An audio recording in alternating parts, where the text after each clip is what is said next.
In today's math lesson, we're going to look at relations, and we're going to convert between tables, graphs, mappings, and lists of points.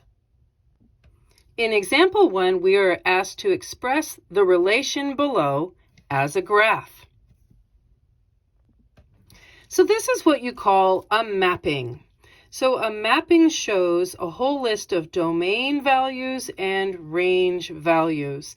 So let's first define what domain and range actually are.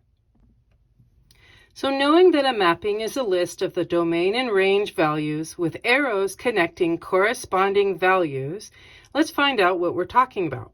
So the domain list, those are our used X values.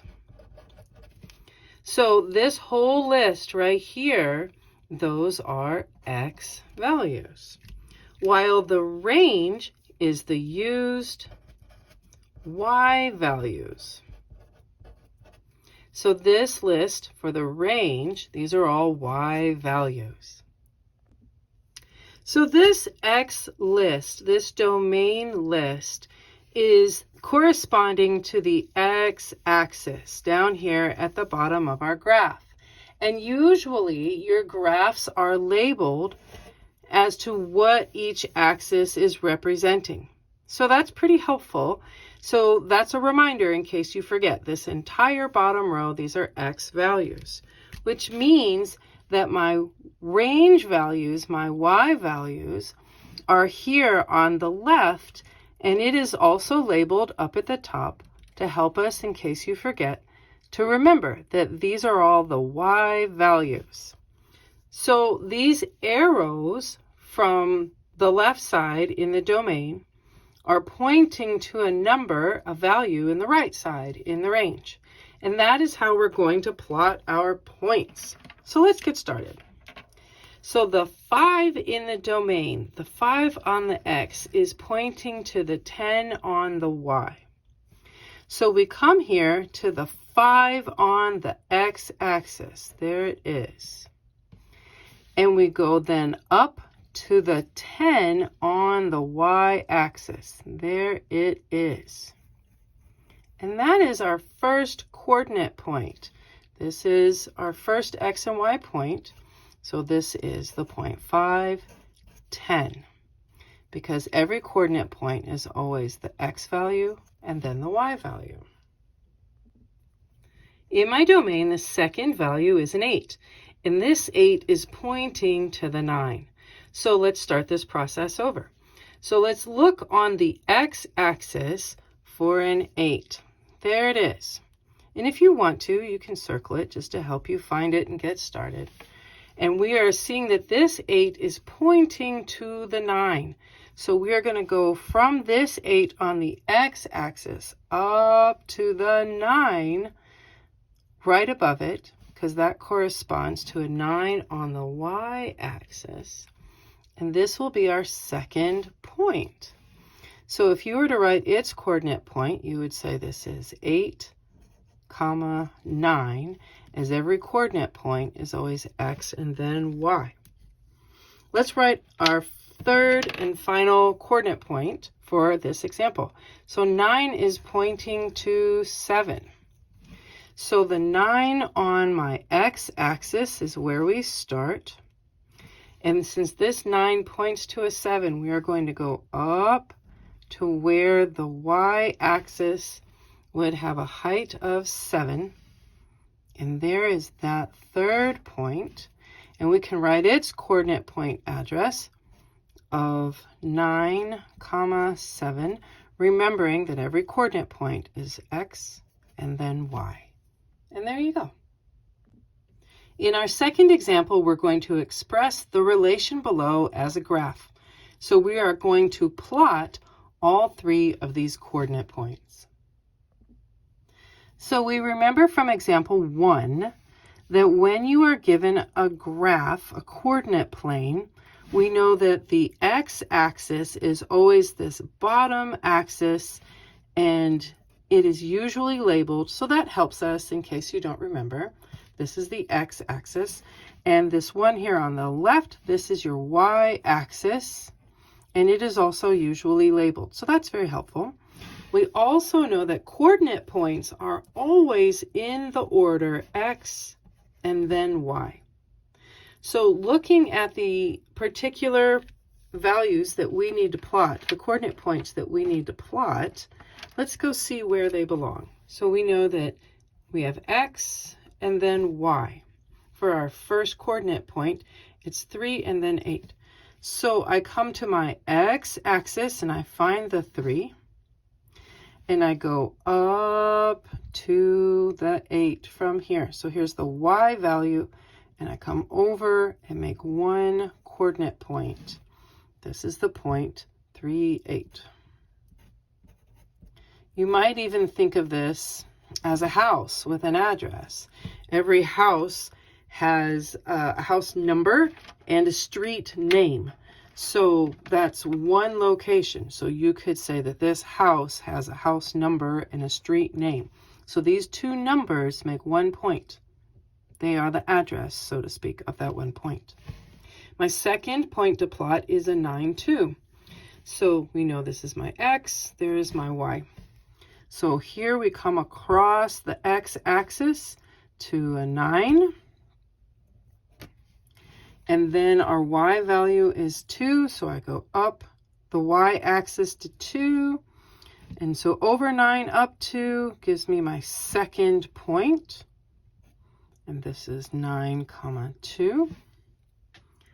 And then my third and final coordinate point that we are asked to plot, we have X and then Y, because coordinate points always go in that order.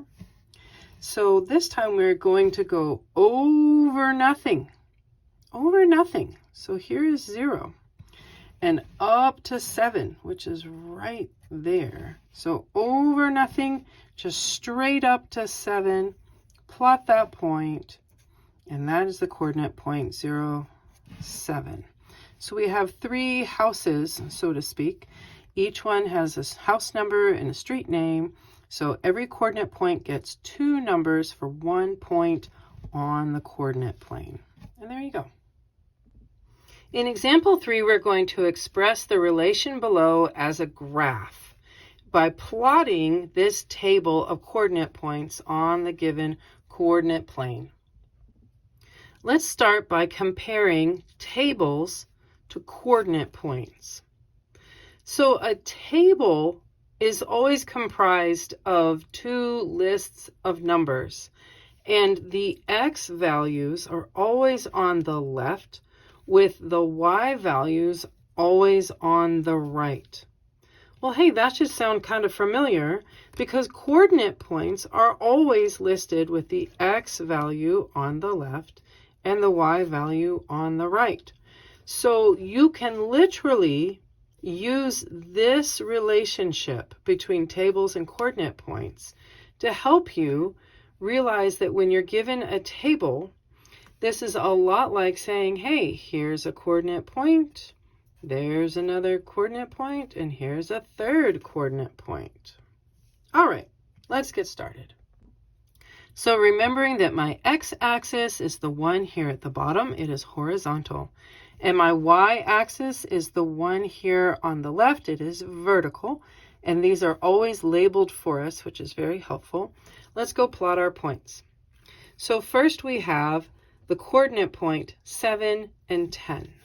So we've got this 7 for the X value and 10 for the Y value.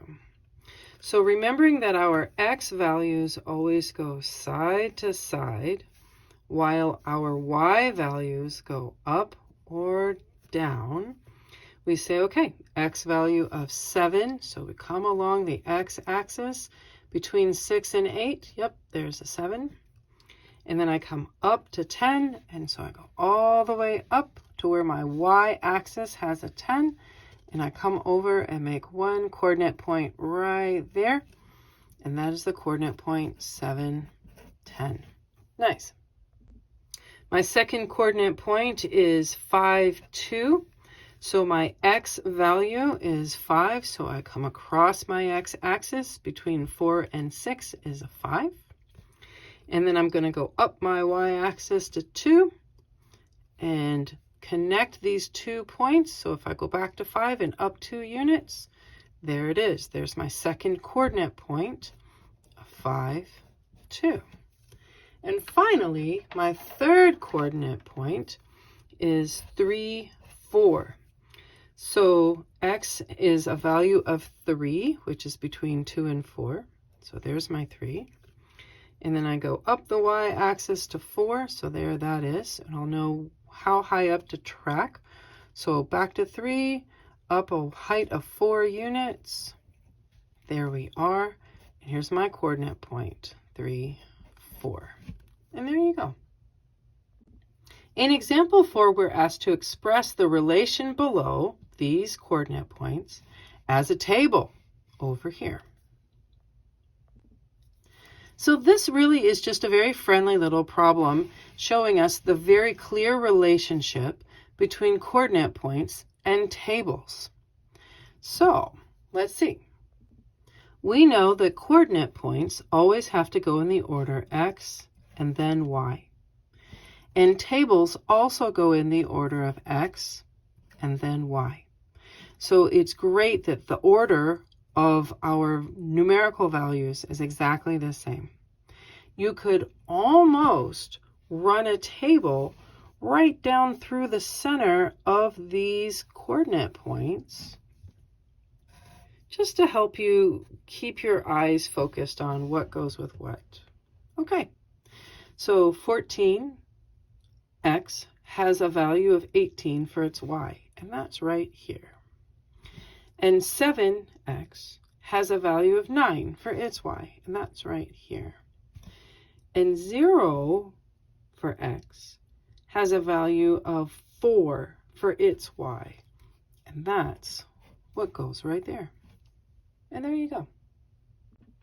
In example 5, we're going to express the relation below this table as a graph by plotting its points on the coordinate plane. So here we have a quick review that tables are always given to us with x values on the left and y values on the right, which is nicely labeled at the top of any table anyways. But going with that, coordinate points are also given to us in the same order of x on the left and y on the right. Also, for review, we know that our coordinate plane is such that the bottom, the horizontal axis, is our x-axis, and the vertical axis on the left, that is our y-axis. Let's go plot some points. Since tables and coordinate points use x and y values in the exact same order, we can quickly say, hey, this isn't just a table, it's a coordinate point. So the point 1, 3. That tells us that I need to go find a 1 on the x-axis. There it is. And a 3 on the y-axis. There it is. And together, if we go to the 1 on the x and then come up 3 units, plot that point, we see quickly that this is the coordinate point, 1, 3. Our second row is 7, 2. So on the x-axis, let's go over to the 7, which is between 6 and 8. And then we're going to come up to 2 on the y-axis. So here at my 7, I come up 2 units. There it is. And there is my coordinate point, 7, 2. Ooh, let's make that tidy. And then finally, my third row, my third coordinate point on this table is 0, 5. So we're going to go over nothing on the x-axis and up to 5 on the y-axis. And that's where we're going to plot our point because we went over nothing and up to 5. And that is the point 0, 5. And there you go. For our sixth and final example, we are going to express the relation below this coordinate plane as a set of ordered pairs of coordinate points, and we're going to fill in the blank appropriately. So this is a full-size coordinate plane. It shows all 4 quadrants. So let's look at this. Our x-axis is horizontal here through the center of the coordinate plane, but it's still labeled, and that's very helpful. And our y-axis vertically through the center of our coordinate plane is also still labeled. So that's very helpful. And we can see, just looking at our number values, if you start here at the center, at the origin, and then move to the right, all of these numbers are positive. And if you go back to the center and move to the left, all of those numbers are negative. So we're learning that our coordinate planes have a positive side and a negative side. Well, the y-axis has the same relationship. If you come here to the center, to the origin, and you move upward, all of these values are positive. And that makes sense. We usually think of things that go up as positive. And conversely, if you come back here to the center, to the origin, and go down, all of these numbers are negative. And again, that makes sense. We usually think of things that go down as negative. And because we read English going from left to right, we think of things going to the right as positive and things going to the left as negative. So what does that do for us? It means that every coordinate point in this first quadrant will always have a positive x value and a positive y value. And then in our second quadrant, because we went to the left, every x value will be negative, but because we still go up from the center, from the origin, every y value will be positive. In our third quadrant, here we can even label these. This is quadrant 1. This is quadrant 2. Here we are in quadrant 3. And here we go to the left, so our x values are negative, but we also go down here in quadrant 3. So my y values are also negative. And finally, here in quadrant 4, we went to the right of the origin, so my x values are positive, but we also went below the origin, so my y values are negative. All right, so that's a small tour of how coordinate planes are mapped out. Now let's see where our points are plotted. Okay, so here in quadrant 1 is a coordinate point, and we need its x and y values. So we say, okay, I came over from the origin, from the center, 3 units, and I went up 1, 2, 3 units. And both of these 3's are positive, and that coordinate point is listed right there. Okay. In quadrant 2, we went from the origin to the left 1 unit. So that is a -1 to the left, but we went up 1 unit. So that is a +1y. So this is the coordinate point here in quadrant 2, and that is located right there. In quadrant 4, I have 2 coordinate points. So let's look at them. This one right here, it went to the right 2 units. So to the right, that's going to be a +2, but it also went down 2 units, which means this has a value, a y value of -2. Okay, so that coordinate point is right up there, which means last but not least, we have one more coordinate point, and here it is. We went to the right 3 units, and to the right is positive, and then we went down 1, 2, 3, 4, 5. This is down -5 units. And that is the coordinate point that we actually need to fill in. So I had a y value of -5, and its corresponding x value is a 3. And there you go.